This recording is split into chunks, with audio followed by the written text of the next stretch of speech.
शिवानी और आप देख रहे हैं बीजापुर एक्सप्रेस। चलते हैं खबरों की ओर। ಕ್ಲಾಸ್ 3 ಮತ್ತು 3 ಕ್ಲಾಸ್ 5 BNS ಅಡಿಯಲ್ಲಿ ಒಂದು ಪ್ರಕರಣ ದಾಖಲಾಗಿರುತ್ತೆ. ಆ ಪ್ರಕರಣದ ಹಿನ್ನೆಲೆ ಏನಂತಂತಂದರೆ, ಈ ಮೊಹಮ್ಮದ್ ನವಾಜ್ ರಾಜ್ಗೋಡಿ ಅನ್ನುವಂಥ ಒಬ್ಬ ವ್ಯಕ್ತಿ ಏನಿರ್ತಾನೆ, ಈಗಾಗಲೇ ಆತ ಒಂದು ಡಕಾಯಿತಿ ಕೇಸಲ್ಲಿ ಆರೋಪಿ ಆಗಿರ್ತಾನೆ.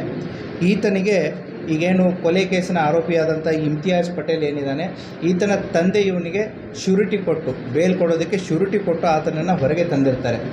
ತದನಂತರ ಈ ಆರೋಪಿ ಮೊಹಮ್ಮದ್ ರಾಜ್ಗೋಡಿ ಏನಿದ್ದಾನೆ, ಈತ ಕೋರ್ಟನ್ನು ಅಟೆಂಡ್ ಮಾಡ್ತಾ ಇರಲಿಲ್ಲ. ಆದ್ದರಿಂದ ಶ್ಯೂರಿಟಿ ಕೊಟ್ಟಂತಹ ಇಮ್ತಿಯಾಜ್ ಪಟೇಲ್ನ ತಂದೆ ಆದಂತಹ ಮಹಿಬೂಬ್ ಸಾಬ್ ಪಟೇಲ್ಗೆ ಕೋರ್ಟಿಂದ ಏನು ನೋಟಿಸಸ್ಗಳು ಬರ್ತಾ ಇರುತ್ತೆ. ಸೊ ಅವನು ಆರೋಪಿ ಹಾಜರಾಗ್ತಾ ಇಲ್ಲ, ಅದಕ್ಕೆ ಶ್ಯೂರಿಟಿ ಕೊಟ್ಟವರು ಬರಬೇಕು ಅಂತಂತೇಳಿ. ಅದೇ ರೀತಿ 23 ಜೂನಕ್ಕೆ ಅವರಿಗೆ ಒಂದು ಏನು ಜಾಮೀನಿನ 1 ಲಕ್ಷ ರೂಪಾಯಿ ಮೊತ್ತವನ್ನು ಡಿಪಾಸಿಟ್ ಮಾಡಬೇಕು ಅಂತಂಥೇಳಿ ಈ ಆರೋಪಿಯ ತಂದೆಗೆ ಬಂದಿರುತ್ತೆ. ಅವನು ಕಟ್ಟಕ್ಕಾಗಿರಲ್ಲ. ಆ ಹಿನ್ನೆಲೆಯಲ್ಲಿ ದಿನಾಂಕ 9ನೇ ತಾರೀಕು ಮತ್ತೆ ಮುದ್ದತ್ತಿರುತ್ತೆ. ಅವತ್ತಿನ ದಿನ ಕೋರ್ಟು ತಾರೀಕು ಕೊಟ್ಟಿರುತ್ತೆ. ಅವತ್ತಿನ ದಿನ ಈ ಮೆಹಬೂಬ್ ಸಾಬ್ ಪಟೇಲ್ರ ಮಗ, ಈಗೇನು ಆರೋಪಿ ನಂಬರ್ 1 ಇದ್ದಾನೆ ಇಮ್ತಿಯಾಜ್ ಪಟೇಲು, ಮತ್ತು ಈ ಮೊಹಮ್ಮದ್ ರಾಜ್ಗೋಡಿಗೆ ಒಂದು ಸ್ವಲ್ಪ ಕಿತ್ತಾಟ ಆಗುತ್ತೆ.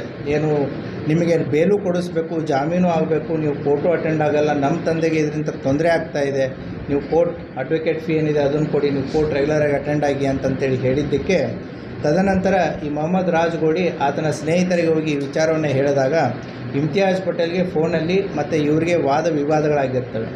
ಆ ಹಿನ್ನೆಲೆಯಲ್ಲಿ ನಾನು ನಿನಗೆ ಹೊಡಿತೀನಿ, ನೀನು ನನಗೆ ಹೊಡಿತೀನಿ ಅಂತಂತೇಳಿ ಅವರು ಮಾತಾಡ್ಕೊಂಡಿರ್ತಾರೆ. ಆವಾಗ ಮೊಹಮ್ಮದ್ ರಾಜ್ಗೋಡಿ ಮತ್ತು ಇನ್ನಿತರ ಆತನ ಸ್ನೇಹಿತರು ಕೂಡಿ ಇಮ್ತಿಯಾಜ್ ಪಟೇಲ್ಗೆ ಹೊಡಿಬೇಕು ಅಂತಂತೇಳಿ ಬಂದಿರ್ತಾರೆ.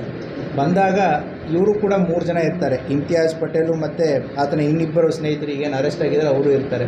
ಅದರಲ್ಲಿ ಈಗ ಮೃತನಾದಂಥ ವ್ಯಕ್ತಿ ಏನಿದ್ದಾನೆ ಫೈಜಲ್ ಇನಾಮ್ದಾರು, ಆತನಿಗೆ ಅದರಲ್ಲಿ ಏಟಾಗಿ ಆತ ಸಾವಿಗೀಡಾಗ್ತಾನೆ. ಆ ಹಿನ್ನೆಲೆಯಲ್ಲಿ 3 ಜನ ಆರೋಪಿತರನ್ನು ಅರೆಸ್ಟ್ ಮಾಡಲಾಗಿದೆ. ಮತ್ತು ಅದೇ ರೀತಿಯೂ ಕೂಡ ಈಗೇನು ಮೊಹಮ್ಮದ್ ರಾಜ್ಗೋಡಿ ಜೊತೆಗೆ ಬಂದಂಥವ್ರು ಇತರರು ಯಾರಿದ್ದಾರೆ ಅವ್ರದ್ದು ಯಾರು ಹಿನ್ನೆಲೆ ಏನು ಅನ್ನೋದು ಗೊತ್ತಾಗಿದೆ. ತನಿಖೆ ಹಿತದೃಷ್ಟಿಯಿಂದ ಅವರ ಹೆಸರುಗಳನ್ನ ನಾನಿಲ್ಲಿ ಹೇಳ್ತಾ ಇಲ್ಲ, but we know them, we are working on it. Thank you.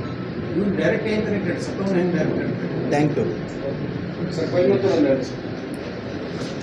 ಸತ್ತವನಿಗೆ ಕನೆಕ್ಷನ್ನೇ ಇಲ್ಲ, ಆ ಗುಂಪು ಜೊತೆಗೆ ಇವನು ಓಡಿ ಬಂದಿದ್ದಾನೆ.